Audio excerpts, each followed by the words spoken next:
দিনের আলোতে মার্কিন প্রযুক্তির অহংকারকে বুড়ো আঙুল দেখিয়ে যুক্তরাষ্ট্রের সাথে সম্পর্কিত একটি তেল ট্যাঙ্কার আটক করেছে ইরানের ইসলামিক রেভলিউশনারি গার্ড কোর বা আইআরজিসি। এটি মার্কিন দম্ভ এবং অর্থনৈতিক সন্ত্রাসের বিরুদ্ধে ইরানের পক্ষ থেকে পাঠানো একটি অত্যন্ত কঠোর ও স্পষ্ট বার্তা, যে বার্তার প্রতিটি শব্দে লেখা আছে হরমুজ প্রণালীর সার্বভৌমত্ব নিয়ে কোনো আপোষ চলবে না।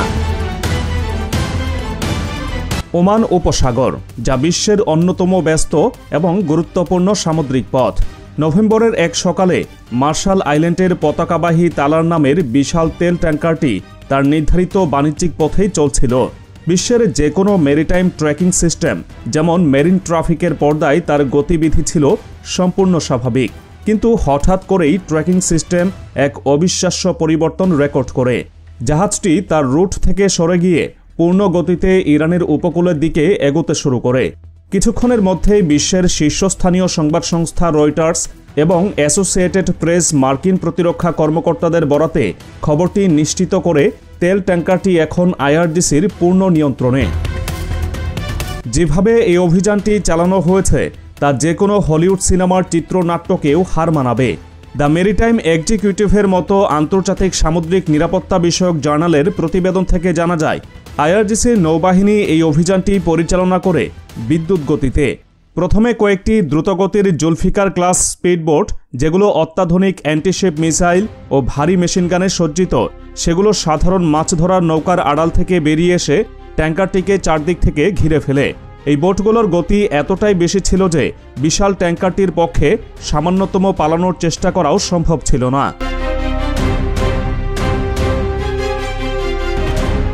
জলপথে ট্যাঙ্কারটিকে আটকানোর পর আকাশ থেকে চূড়ান্ত পদক্ষেপ নেওয়া হয়।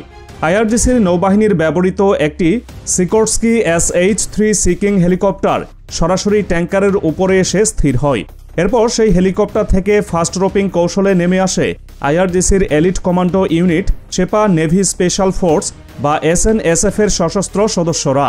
তাদের ক্ষিপ্রতা এবং নিখুঁত পরিকল্পনার সামনে ট্যাঙ্কারের নাবিকদের প্রতিরোধ করার কোনো সুযোগই ছিল না। কমান্ডোরা প্রথমেই জাহাজের ব্রিজ অর্থাৎ কন্ট্রোল রুমের নিয়ন্ত্রণ নেয় এবং ক্যাপ্টেন সহ সকল ক্রুকে নিরস্ত্র করে। এরপর জাহাজের সমস্ত স্যাটেলাইট যোগাযোগ ব্যবস্থা বিচ্ছিন্ন করে দেওয়া হয়, যাতে তারা বাইরের বিশ্বের সাথে কোনো প্রকার যোগাযোগ স্থাপন করতে না পারে। পুরো প্রক্রিয়াটি এতটাই দ্রুত সম্পন্ন হয় যে জাহাজটি কোনো বিপদ সংকেত বা ডিস্ট্রেস কলও পাঠাতে পারেনি। এরপর আইআরজিসির নির্দেশনায় জাহাজটিকে ইরানের বন্দর আব্বাসের দিকে নিয়ে যাওয়া হয়। এই ঘটনার সবচেয়ে অপমানজনক দিকটি হল, পুরো ঘটনাটি ঘটেছে আমেরিকার চোখের সামনে। পেন্টাগনের তথ্য অনুসারে ঘটনার সময় ওই অঞ্চলে টহল দিচ্ছিল আমেরিকার নৌবাহিনীর সবচেয়ে শক্তিশালী, ব্যয়বহুল এবং অত্যাধুনিক গোয়েন্দা ড্রোন MQ-4C ট্রাইটন। এই ড্রোনকে বলা হয় আকাশের চোখ। এর ভেতরে থাকা multi spectral sensor, high resolution camera এবং শক্তিশালী রাডার সিস্টেম সমুদ্রের হাজার হাজার মাইলের মধ্যে একটি ছোট নৌকার গতিবিধিও নিখুঁতভাবে পর্যবেক্ষণ করতে পারে।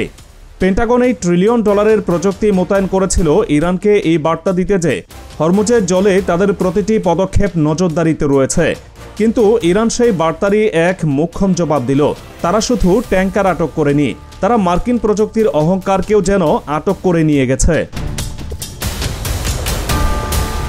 ইরানের এই দুঃসাহসিক অভিযান দুটি বিষয়কে সামনে নিয়ে আসে। প্রথমত, ইরানের হাতে কি এমন কোনো উন্নত ইলেকট্রনিক ওয়ারফেয়ার সিস্টেম রয়েছে যা মার্কিন ড্রোনের সেন্সর বা ডেটা লিঙ্কে সাময়িকভাবে বাধা সৃষ্টি করতে সক্ষম? ইরানের ইলেকট্রনিক যুদ্ধে দক্ষতার ইতিহাস কিন্তু বেশ পুরনো। 2011 সালে তারা আমেরিকার সবচেয়ে গোপনীয় RQ-170 সেন্টিনেল স্টিলথ ড্রোন প্রায় অক্ষত অবস্থায় নামিয়ে এনেছিল, যা পুরো বিশ্বকে অবাক করে দিয়েছিল। আর MQ-4C ট্রাইটনের সেন্সরকে ফাঁকি দেওয়া বা সামরিক জ্যাম করে দেওয়ার সক্ষমতা ইরানের থাকতেই পারে। আর দ্বিতীয় সম্ভাবনাটি আরও গুরুতর হতে পারে, ইরান আমেরিকার প্রতিক্রিয়া দেখানোর জন্যই ইচ্ছা করে ড্রোনের উপস্থিতিতে এই অভিযান চালিয়েছে। তারা ওয়াশিংটনকে সরাসরি দেখিয়ে দিল, তোমাদের প্রযুক্তি আকাশে উঠতে পারে, কিন্তু হরমুজের জল আমাদের নিয়ন্ত্রণে। তোমরা সবকিছু দেখতে পারো, কিন্তু হস্তক্ষেপ করার সাহস তোমাদের নেই। তাহলে ইরান কেন ঠিক এই সময়ে এমন একটি পদক্ষেপ নিল? এটি কোনো বিচ্ছিন্ন ঘটনা নয়। এর পেছনে রয়েছে আমেরিকা ধারাবাহিক আগ্রাসন ও দস্যুতার বিরুদ্ধে ইরানের সুচিন্তিত প্রতিশোধের পরিকল্পনা। গত কয়েক বছর ধরে আমেরিকা এবং তার মিত্ররা আন্তর্জাতিক আইন লঙ্ঘন করে ইরানের একাধিক তেলবাহী জাহাজ আটক করেছে।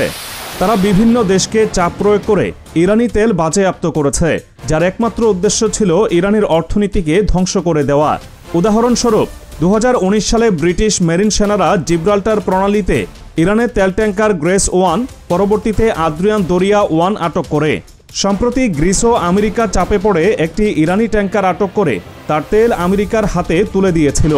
ইরান বারবার হুঁশিয়ারি দিয়ে আসছিল যে এই জলদস্যুতা চলতে থাকলে তারাও পাল্টা জবাব দিতে বাধ্য হবে। তালারা ট্যাঙ্কারটি আটক করে ইরান সেই কথাই রাখল।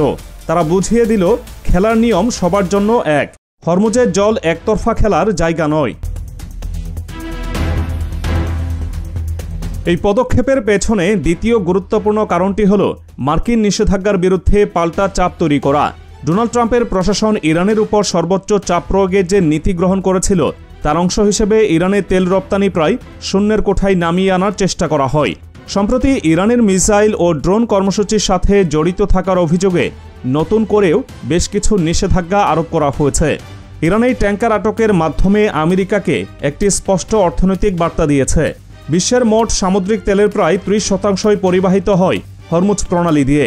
এই পথে যে কোনো ধরনের অস্থিতিশীলতা তৈরি হলে বিশ্ববাজারে তেলের দাম মুহূর্তে আকাশচুম্বী হবে, যা আমেরিকার অভ্যন্তরীণ অর্থনীতি এবং আসন্ন নির্বাচনে মারাত্মক প্রভাব ফেলবে। ইরান কার্যত আমেরিকাকে জানিয়ে দিল, তোমরা যদি আমাদের উপর নিষেধাজ্ঞার অস্ত্র ব্যবহার করো, আমরা তোমাদের বিরুদ্ধে তেলের অস্ত্র ব্যবহার করব। এই ঘটনা আবারও অকাট্যভাবে প্রমাণ করল যে হরমুজ প্রণালীর একচ্ছত্র অধিপতি ইরান।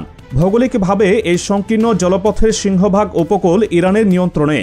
সৌদি আরব, সংযুক্ত আরব আমিরাত, কাতার, কুয়েত এবং ইরাকের মতো বিশ্বের প্রধান তেল রপ্তানিকারক দেশগুলোর জন্য এই পথ ছাড়া আর কোনো বিকল্প নেই।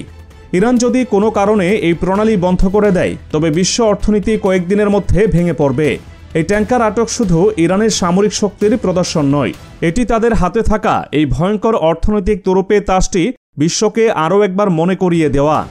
তারা আমেরিকা ও তার পশ্চিমা মিত্রদের এই বার্তা দিল যে ইরানের সাথে সংঘাতে যাওয়ার আগে তার পরিণতির কথা যেন ভালোভাবে ভেবে দেখা হয়, কারণ এর মূল্য শুধু ইরানকে নয়, পুরো বিশ্বকে দিতে হবে। এই ঘটনার পর ওয়াশিংটনের প্রতিক্রিয়া ছিল অনেকটাই অনুমানযোগ্য। মার্কিন নৌবাহিনীর ৫ম নৌবহর এই ঘটনাকে আন্তর্জাতিক আইনের পরিপন্থী বলে আখ্যা দিয়েছে এবং জাহাজটি অবিলম্বে মুক্তি দেওয়ার দাবি জানিয়েছে। কিন্তু এই বিবৃতির পেছনে যে অসহায়ত্ব লুকিয়ে আছে তা স্পষ্ট, কারণ আমেরিকা ভালোভাবেই জানে এই মুহূর্তে ইরানের বিরুদ্ধে সরাসরি সামরিক সংঘাতে যাওয়ার ঝুঁকি তারা নিতে পারবে না। একটি যুদ্ধ শুরু হলে তা শুধু হরমুজ প্রণালীতেই সীমাবদ্ধ থাকবে না, লেবানন থেকে ইয়েমেন পর্যন্ত পুরো মধ্যপ্রাচ্যে আগুন জ্বলে উঠবে। এতে আমেরিকার মিত্র দেশগুলো, বিশেষ করে ইসরায়েল এবং সৌদি আরবের নিরাপত্তা মারাত্মকভাবে বিঘ্নিত হবে। অন্যদিকে ইরানের সর্বোচ্চ নেতা আয়াতুল্লাহ আলী খামেনির প্রশাসন এই পদক্ষেপের মাধ্যমে ট্রাম্প প্রশাসনকে যে শিক্ষা দেওয়ার বার্তা দিয়েছিল তা যেন পূর্ণতা পেল। তারা দেখিয়ে দিয়েছে যে চাপ প্রয়োগ করে ইরানকে নতজানু করা যাবে না। ইরান তার সার্বভৌমত্ব এবং জাতীয় স্বার্থ রক্ষায় যে কোনো পদক্ষেপ নিতে প্রস্তুত, তা যতই ঝুঁকিপূর্ণ হোক না কেন। এই ঘটনা ইরানের অভ্যন্তরীণ রাজনীতিতেও আইআরজিসির অবস্থানকে আরও শক্তিশালী করেছে এবং প্রমাণ করেছে যে দেশের নিরাপত্তা ও সম্মান রক্ষায় তারাই মূল শক্তি। হরমুজ প্রণালীর পানি আজ আবারও প্রমাণ করল এখানে আইন একটাই, আর তা হলো তেহরানের আইন। ইরান আজ শুধু একটি তেল ট্যাঙ্কার আটক করেনি, তারা আটক করেছে আমেরিকার সম্মান, তাদের প্রযুক্তিগত শ্রেষ্ঠত্বের অহংকার এবং এককেন্দ্রিক বিশ্ব ব্যবস্থা নিয়ন্ত্রণের দম্ভ। তারা প্রমাণ করেছে নিষেধাজ্ঞা, হুমকি বা সামরিক চাপ কোনো কিছুই তাদেরকে তাদের অধিকারের পথ থেকে সরাতে পারবে না। ওয়াশিংটন এখন এক কঠিন বাস্তবতার মুখোমুখি। হয় তাদের ইরানের এই শক্তিকে স্বীকার করে নিয়ে আলোচনার টেবিলে বসতে হবে, অথবা আরেকটি ধ্বংসাত্মক যুদ্ধের ঝুঁকি নিতে হবে, যা সমগ্র বিশ্বকে এক ভয়াবহ পরিণতির দিকে ঠেলে দেবে।